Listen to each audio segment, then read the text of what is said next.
are generous to each other.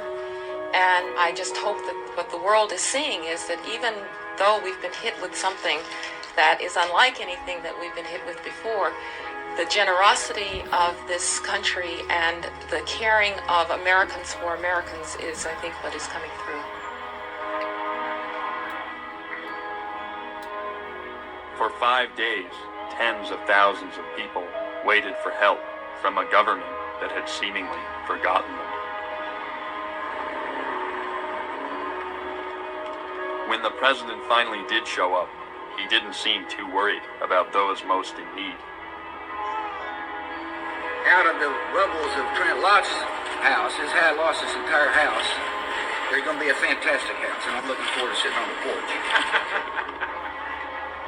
While the president enthusiastically planned his future visits to Trent Lott's beach house, thousands of people waited outside the Superdome for food and water. Within a few days of the disaster, people already living on the edge of poverty were pushed to increasingly desperate measures to survive. Hey, drop! Hey, drop!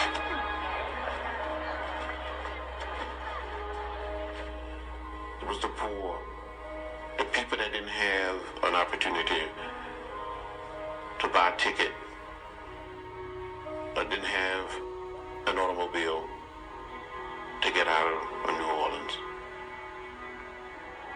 And even when we saw people calling out for help us, save us, we were slow to respond.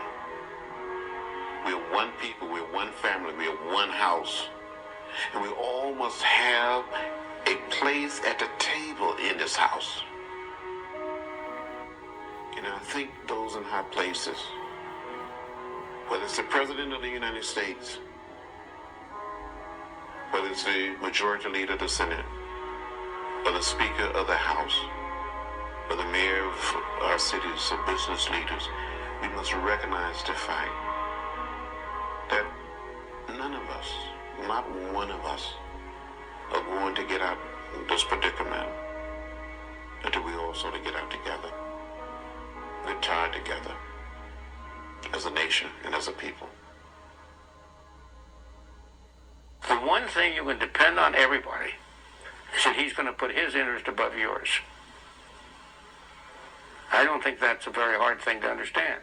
Well, aren't all these signs that we're starting to see in America that are emerging in America? What signs? Didn't they all apply to past civilization? We're not exempt from those rules of history, are we? When our society collapses, it will not be for the reasons you've cited. It will be because our government has grown too big. Because we have not held government down to size. I'm nervous that because we're not asking the right questions, because we're not willing to curtail our rapid growth, because I think it's time for you to get out of here. We're at the stage now where the gap between the rich and poor is growing. You've exhausted my patience. I have.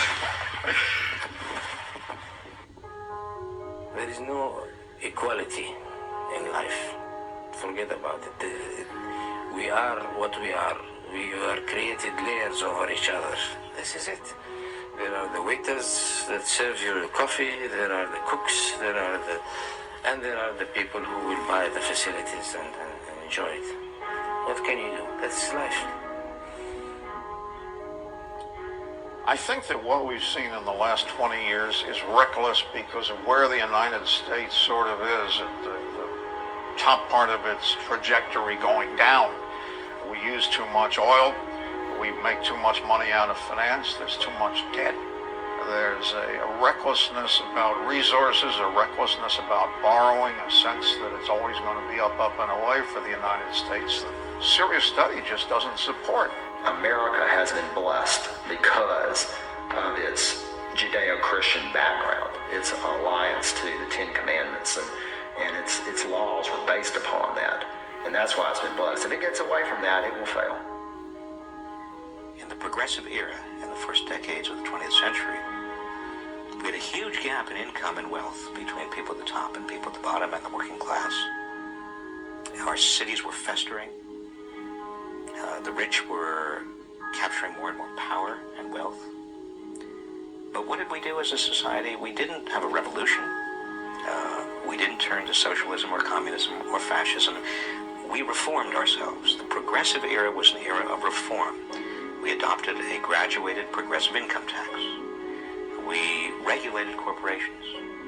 We busted up the big trusts, the big monopolies. We made jobs safer. We provided eventually, by the 1930s, unemployment insurance. And also old age insurance called Social Security. We, in other words, did not embrace socialism. We embraced reform. The whole history of mankind is that, similar to geology, the center of the earth is all molten lava. And there's only a thin layer on earth you can live on, 3 or 4 miles. And there's so much down there that's all hot, hot, hot. And that thin layer is the difference between rich and poor. You need incentives in society so rich achieve things. But the whole history of mankind is that the lava overflows and kicks their ass.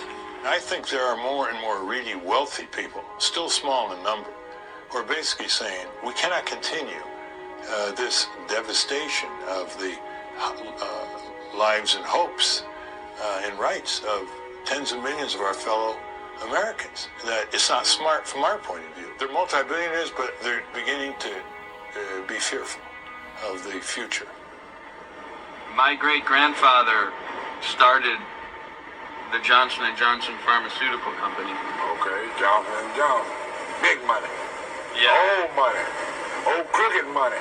And that money that come out of them moonshiners and all. There's some truth to that, man. I know it's true. The same way to get it is to forward. Man, see, the truth don't hurt. You know, I can tell you something, and you might think I'm an idiot. My family was one of the richest families in the world, but not with money. With love, kindness, tolerance, and patience. Qualities that's worth more than money, and you can't buy that. They taught me how to love people for who they are, not what I want them to be. They taught me how to get along with people. They taught me to treat people the way I want to be treated. They taught me to treat each person for who they are, not clump them together because we all different in our own way. That's the richness that I was brought up with.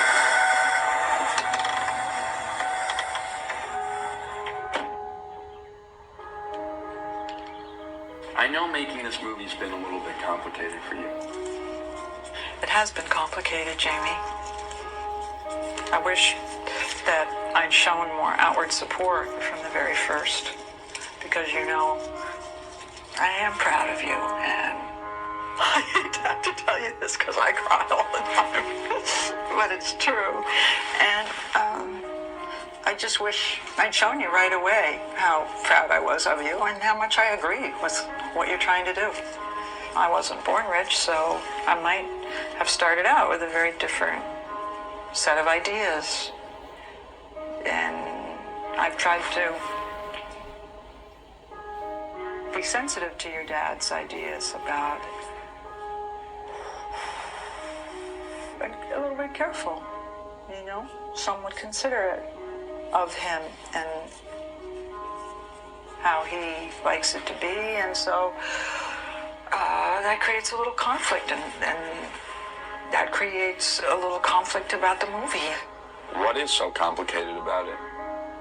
When I first married your dad, he was, after all, a surfer and a painter. And he was not the grown person that you see today. And I think you and he could spend time exploring that. And now we've come to a conclusion, and I know you have some questions to ask me, and I'd like to proceed with them. Well, what about the movie you made when you were my age? When I was